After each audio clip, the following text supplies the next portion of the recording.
Hi friends, NBS നാച്ചുടെക്കിൻ്റെ പുതിയൊരു വീഡിയോയിലേക്ക് എല്ലാവർക്കും സ്വാഗതം. സസ്യാദ്രി നിരകളുടെ മനോഹാരിതയിൽ മുഴുകി നിൽക്കുന്ന ശ്രീ മൂകാംബിക ക്ഷേത്രത്തിലെത്തുന്നതിന് ഉദ്ദേശം 3 കിലോമീറ്റർ മുൻപുള്ള ക്ഷേത്രപാലകരായ വനദേവതകളുടെ ആസ്ഥാനത്തെക്കുറിച്ചാണ് ഞാൻ നിങ്ങളോട് ഷെയർ ചെയ്യാൻ ആഗ്രഹിക്കുന്നത്. അനേകം ജാതി മത ആചാര അനുഷ്ഠാനങ്ങൾ നിലനിന്നു പോരുന്ന ഒരു ഭൂവിഭാഗത്തിലാണ് നാം അധിവസിക്കുന്നത്. ഓരോ മതവും മനുഷ്യ സമുദായത്തിന് ഒരു ശാശ്വതമായ രക്ഷാകേന്ദ്രം വാഗ്ദാനം ചെയ്യുകയാണ് ചെയ്യുന്നതെന്ന് ഓരോന്നിനെയും അപഗ്രഥിച്ച് നോക്കുന്നവർക്ക് മനസ്സിലാക്കുവാൻ സാധിക്കും. സമുന്നതമായ ആ പരമ ലക്ഷ്യത്തിലേക്കുള്ള മാർഗനിർദ്ദേശങ്ങളിൽ വിഭിന്നങ്ങളായ ആശയങ്ങളും ആചാരങ്ങളും അനുഷ്ഠാനങ്ങളുമെല്ലാം കണ്ടെത്തുവാൻ കഴിഞ്ഞെന്നു വരാം. പക്ഷേ മാർഗത്തിലുള്ള മാറ്റങ്ങളല്ലാതെ ലക്ഷ്യത്തിലൊന്നിനും വ്യത്യാസമില്ലെന്നുള്ളതാണ് പരമാർത്ഥം.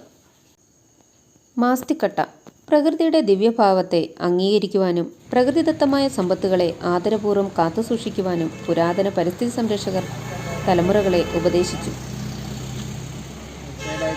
ഈ സ്ഥലത്ത് എത്തിച്ചേരുവാൻ RT-PCR ഇപ്പോൾ നിർബന്ധമാണ്. ഈ സ്ഥലം മുൻകാലത്ത് മദ്രാസ് സ്റ്റേറ്റിൽപ്പെട്ട തെക്കൻ കർണാടക ജില്ലയിലായിരുന്നുവെങ്കിലും ഭാഷാ അടിസ്ഥാനത്തിലുണ്ടായ സ്റ്റേറ്റ് വിഭജനത്തിൽ ഇപ്പോൾ ഇവിടം കർണാടക സ്റ്റേറ്റിൻ്റെ ഭരണത്തിൽ ഉൾപ്പെട്ടിരിക്കുന്നു. കേരളത്തിൽ നിന്നും പുറപ്പെടുന്നവർക്ക് മംഗലാപുരത്ത് തീവണ്ടി ഇറങ്ങിയാൽ മിനിറ്റുകൾ ഇടവിട്ട് ഓടിക്കൊണ്ടിരിക്കുന്ന ബസ്സുകൾ സുലഭമായി ലഭിക്കുന്നു. ബൈന്ദൂർ വഴി പോകുന്ന ബസ്സിൽ പുറപ്പെടുന്നവർക്ക് 158 കിലോമീറ്ററും ഒണേസെ വഴി പോകുന്ന ബസ്സിൽ പുറപ്പെടുന്നവർക്ക് 140 കിലോമീറ്ററുമാണ് യാത്ര ചെയ്യുവാനുള്ള ദൂരം. പഴയകാലത്ത് ഘോരമായ വനങ്ങളും അനേകം പുഴകളും കടന്നു പോകുവാനുണ്ടായിരുന്നുവെങ്കിലും ഇന്ന് ഒരു പുഴയും കടക്കേണ്ടതില്ല. പുതിയ പാലത്തിൽ കൂടി നിരന്തരം എക്സ്പ്രസ് ബസ്സുകൾ സുലഭമായി ഓടിക്കൊണ്ടിരിക്കുന്നു. മംഗലാപുരത്തു നിന്നും 4 മണിക്കൂർ കൊണ്ട് കൊല്ലൂരിൽ എത്തിച്ചേരാം. ഇനി നമുക്ക് ഇവിടുത്തെ ആചാരം ശ്രദ്ധിക്കാം.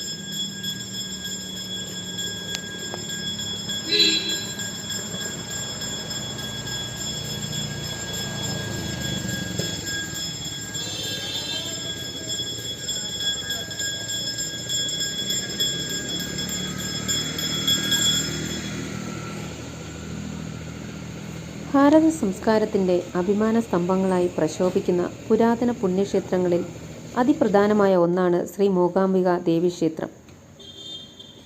ആ ക്ഷേത്രത്തിൽ പോകുന്ന വഴിയിലാണ് ഇന്ന് നാം കാണുന്ന ഈ വീഡിയോ.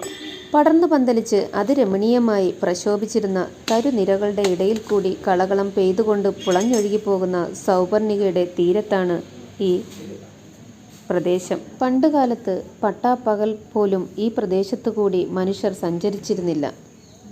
പണ്ട് ഉത്തമൻ എന്ന മനുവിൻ്റെ കാലത്ത് 3-ാം മന്വന്തരത്തിൽ മഹാരണ്യപുരം എന്ന പേരിൽ പ്രസിദ്ധി ആർജിച്ചിരുന്ന ഈ പ്രദേശം സിംഹ, വ്രാഖ്യ, ശാർദുല, കരി, കരടി, കാട്ടുപോത്ത് ഇത്യാദി ഹിംസ്ര ജന്തുക്കളുടെ ആവാസ കേന്ദ്രമായിരുന്നു എന്ന് പറയപ്പെടുന്നു. മൂകാംബിക ക്ഷേത്ര വിശേഷങ്ങളെക്കുറിച്ച് അടുത്ത വീഡിയോയിൽ കാണാം. നന്ദി, നമസ്കാരം.